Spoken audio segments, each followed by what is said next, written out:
Hello and welcome back to Cynthia's Conversation. Today on my panel I have my beautiful niece Elette. Say hi. Elette and I have been self-isolating or locked down together for the past 4 weeks, getting on each other's nerves. Oh yeah, hey! But anyway, Elette, welcome back. Welcome to Cynthia's Conversation. Thank you. So today's topic, Elette is going to pop the question and we will discuss it. So Elette, what is it? Okay, so the question today is being too career driven a problem in a relationship or just in your family in general? That's the question. Interesting. Being too career driven depends though. If that's a good question. That got me thinking.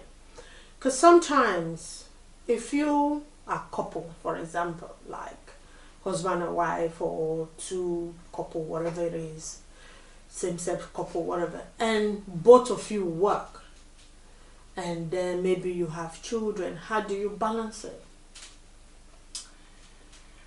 I think it's even a bit more complex than that. It depends really, because from a relationship point of view, I'm a very career driven person.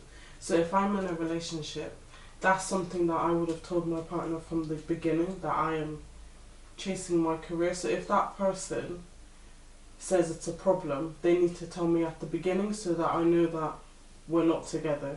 Okay.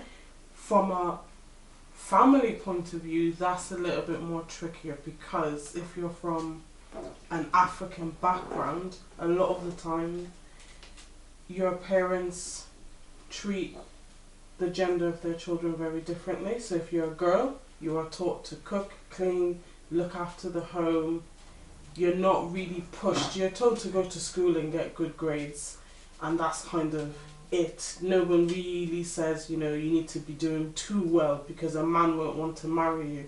Whereas the husband... No, I disagree. No, this is what happens in an African home. No African home, Elliot. Yeah. No, honestly, no African home. Are you saying that in the top companies, in the top cooperative companies, they don't have women who are married and who are black African? Even in my company, over 50% of the workforce is women, and they are taking the place by storm. But that is because we have had to fight for that right. But that doesn't mean that your family wouldn't support you if that's the path that you choose. They support to a certain extent. They support as long as you're getting married. It's like you almost have to come up with some sort of a way to what's the word I'm looking for? A trade-off. Like, if I can chase my career, I'll get married, but I kind of have to have him there already, ready to go. And you're talking about many years ago in this modern family, especially those of us who are here in diaspora, which I want my children to have a career. At the same time, if they want to marry, every parent wants to see their children get married. Yes, but you have to remember that not every parent living here in Europe or the UK is thinking like you. I think for our generation, we are naturally more career driven. We are looking to do better than what our parents did. That's 100%. What every parent prays for. That's what every parent prays for, but they are still praying for their Oyinka to get married to Johnson and be cooking. And that's not true. And some girls end up being uni wife because of it, because that's how they're trained. That's not true, Elliot. I maybe it's just me. I don't think if okay, for example, when I don't have a girl of your age or that is in uni, but I have my nieces like you got. I've never seen me or your mom have the conversation where when you go to uni, you're going to go get career because we want you to get married. That's not how it works. No, right. Let me tell you how the conversation actually happens. So when you're in primary, secondary and uni, it's face your studies, make sure you get good grades, make sure you come out with a first. Don't look at any boys, don't look at any girls. Who told you that? Yeah, this is the conversation they have. That you have? And then you get to graduation day and they say, where's your husband? I was facing my studies, Mum. I was trying to get a first. That's not So how I don't have a husband. That's And then not they how say, we work. okay, now you have your degree, go and find a husband. No, now I have my degree. I'm going to work. I'll make my life. You just make us sound that we are from the Asians. I'm not saying all parents do this. I'm not saying that all families do this. There is a lot of people who are moving away from this. But also the ones that are not moving away from this then also have the children who are of the mindset that their wife in the future cannot be too career driven. They want to be the master in the house, so therefore their wife can have a good career, but they need to be the one that's the top earner in the family. That does still happen in our generation, unfortunately. I've seen and dated people like that, where I'm just like, that's not for me, because I've got somewhere that I'm going, and you either come with me on that journey and support me, or it's not going to happen. And I think that conversation needs to happen from the very beginning in a relationship. That's the point that I was about to make. The thing is, when you start dating, because sometimes not every relationship leads to marriage, you know. Exactly. You might just want to have a fling, or maybe just dating, and then when it gets to the point that you people are talking about future together, I think you should have this conversation. One is when you get married, and you both, and especially in this Western world, in this, I would say here in the UK, there is no way one person's salary can actually feed the family and live a comfortable life. It's impossible. So either way, both of you have to work if you can. Yeah. And then, but again, sometimes some people goes, oh, you've been working too much, I haven't got time, you haven't got time for me. And then that's just the two of you. If a child comes in, okay, so the woman will have to stay home, or do they share the parental, okay, I do Monday to Wednesday, you do Thursday, Friday, and then you see what I mean. And again, another thing is, a lot of women, most women tend to stay back and say, okay, it's time to raise the family, then the raise of the family, and then the man continue his path in his career, and then maybe he gets to some stage, majority of them comes back and tell you, we're no longer compatible anymore, we just grown apart. But they just forget the fact that you keep your career aside to bring up these children.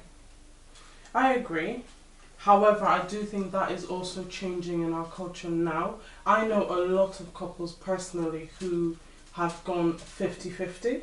Okay. Because the cost of childcare alone, even if you are working in two very good jobs, is a lot. Yeah. And a lot of people will tell you it will take one person's full salary to actually look after this child, so how are we going to do this? And I know a lot of couples who do actually split it 50-50 and both go part-time, so they can both still focus on their career, but maybe one might work one half of the week and one works the other half of the week, so the child is always with the parents, at least one of them all the time, and they're actually splitting the responsibility. It comes down to communication, because I'm not just going to start popping out a child if we haven't discussed how this child is going to be looked after, and I'm not going to take the full responsibility of looking after that child completely, because it takes two people to make a child. Well, Elette, that's a different matter for another day. You are going to tell an African man, that you know what, now me and you pop these children picking come outside, so you take one half, I take one half, you go on Monday to Tuesday and I go on sometimes those conversations doesn't cut it with black men. Unfortunately, I'm not getting married to those kind of men, because if you're already itching at the beginning when we're talking about me going to my career, let it be known that I'm not going to see you on the second date. You're turning up to the restaurant on your own. No, but I'm done. No, but on the first day, it's not. You're not gonna say, maybe you have a first date and you just say, okay, you know what I'm thinking about? I love my job. I want to keep my job. So when we have to, you don't say those things on your second But date. the thing is, you have to be open, because when you go on your first date, you say things like what you do for a living. Yeah. If I say the job that I do now, I work for a massive corporate company, most people will know that in that company there is opportunities to move forward. forward. Yeah. And I say I've been in my current position for blah blah blah long. If I'm telling you I've been in my current position, it's current. That means there's something else going on in the future. And at some point we have to have that discussion, because as that relationship grows, naturally things will start to happen. We might want to move in together. Location, that needs to work. Where are we going to live? Because if we're both working in certain places, one has to compromise for the other. Things, you have to have these conversations before I find out I'm pregnant. That's literally how it happens. And if at any stage at that point you are not trying to dip your toe in and out, and you're not really focused on, when I tell you I'm going for another job interview because I want to see if I can do a better job, and you're not 100% supportive, I'm not having your child. It's as simple as that. But sometimes you have to compromise. Love makes you compromise. I ain't compromising my career. Fact. I did not go to uni, come out with a first to compromise on my career for nobody. Man, woman, dog, cat, doesn't matter. That's just being selfish. Sometimes, even if you don't want to do things, you do things because you love the person. And sometimes you both will go to an agreement to say this is what we want to do. But I think the fundamental basics of any relationship or any marriage, it has to be a communication and open communication. Because some people, you know, when they want to date you, they will say yeah to every single thing you say. Okay, yes, that's fine. Yeah, I do this. Until they pop that ring right there. Because to them, when that ring is there, I can change her. I can make her do what I want. I can convince her to do what I want. So this is where it gets so complicated. Then you go, yeah, the relationship didn't even last, you know, probably you dated for like years before you got married. Then the first year the marriage collapsed. People go, well, why did I even marry in the first place? Because sometimes someone wasn't honest enough to say, you know what, truly and truly, I don't think I can put up with this, go your separate way and go. And they just drag the relationship until you get to a point where, you know, it doesn't work. You know, I completely agree. There's a lot of people that do that, unfortunately, in life. But I think also, if you are communicating well, if somebody's telling me yes every day, I'm going to ask you, do you have a problem? Do you not know what the word no means? Because I'm also going to look at their circumstance. So if I know, so I live in Bristol at the moment. If I know that my partner works in London 90% of the time, I'm not going to say let's go and live out in the middle of nowhere because I enjoy the countryside, because I also have to think about how is he or she going to get to work. So I would be saying we should probably live somewhere near a train station, depending on how they commute to work. Most people will commute by train. So I would say let's commute. You know, I need to be close to work because I work and live in Bristol. You need to be close to public transport to get to work. We need to compromise on the location so that we both have the best of both worlds. And there's places that do that. But when somebody's just saying yes, we can go and live out in the sticks, I'm just going to be thinking, what's wrong with you? That's what I mean. And I keep asking that question until I dig. I will continue to dig personally until I find out whether that yes really meant someone yes. can absolutely go, Elette, I understand, okay, we can do this, we can do that, and then get married and tell you, you know what, I want you to pack it up and come to London, or I want you to pack it up and come to wherever who or she is to come and work or look for a job somewhere. But like I said, can't possibly happen. Being a career driven, I personally think while you are here in Western world, you got to work. That's the basics, because you cannot have the quality of life or even give your children the quality of life if you haven't got a job. There is no point saying you're gonna sit home and let someone else, maybe one of the two partner, work while the other one stay. It's still not gonna work, because the bill are gonna be piling up. The children are always in need, trust me. They are so expensive. I know what that means. We're not all expensive. And let's say that again. We're not all expensive. Really? How much is it to go to uni and come out? Should you take pen and paper? No. Exactly. Thank you. That's how it is. It's not cheap. Huh?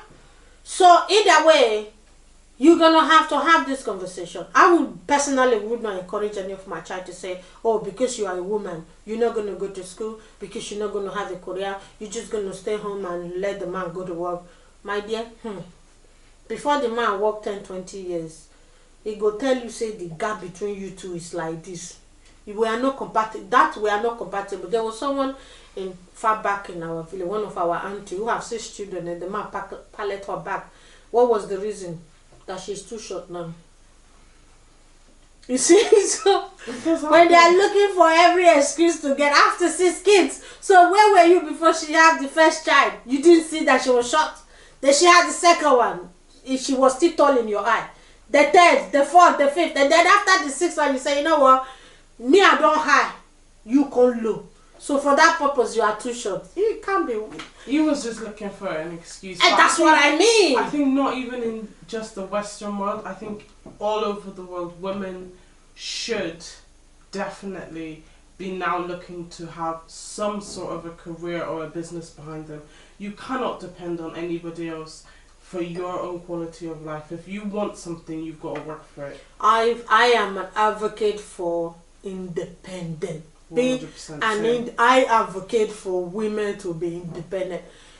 That doesn't mean that if you be independent, you can't get married. You can't get married. You can't compromise when you need to. But I am one of those that I want you to be able to stand on your damn feet. Man, not every day you're going to ask a man for £1 for your, name it. And also, when you are career driven, you technically tend to run with the same type like-minded people. So it's likely that the person you actually get with will not all the time. Not all the time, but a lot of the time. It's like doctors tend to marry doctors because they understand each other. That doesn't always happen, but it does. In certain careers, you tend to follow people in the same career line and everybody's understanding each other. Yeah, but I just think in one way or the other, you're going to have to balance it out. Yeah. But that intention of I stay home, he or she go, and it's never going to work. Even if the person is a millionaire, even if, you're tumble in money. Man, if you don't wake up in the morning and have a purpose to get up and do something, boy, I don't know what life is that. But what do I know? I'm just saying, being career driven, I think like we both agreed and you should have the conversation. And if it's not going to work, it's not going to work. If it's going to work. But the thing is, don't have the conversation and agree and then in your mind you think you're going to be able to change that. Because a lot of people tend to do that. With yourself. Yeah, a lot of people do that to say, oh, it's okay, we can do that. And then give it 5-6 years, here comes the trouble. I example, I have dated someone who you clearly say, I don't want kids, don't want no children, I'm done. And then, that's fine. Then 6 months into the relationship becomes like everyday battle. Like, why did you think that I said the first time that I did? What makes you think that I'm going to change my mind? And your intention was you're going to change my mind because of what? At this age, I don't know what I want. So that's what I mean. I agree. Yeah. Definitely. If you're having the conversation and you expect the other person to be open and honest, you have to be open and honest as well. Yeah. That's what I say. But it's been a lovely topic. We stay here. We haven't killed each other yet. Nope. We don't know how long the lockdown is going to be before we start throwing bottle at each other. But for now, we are still smiling. Until next time, guys. Bye.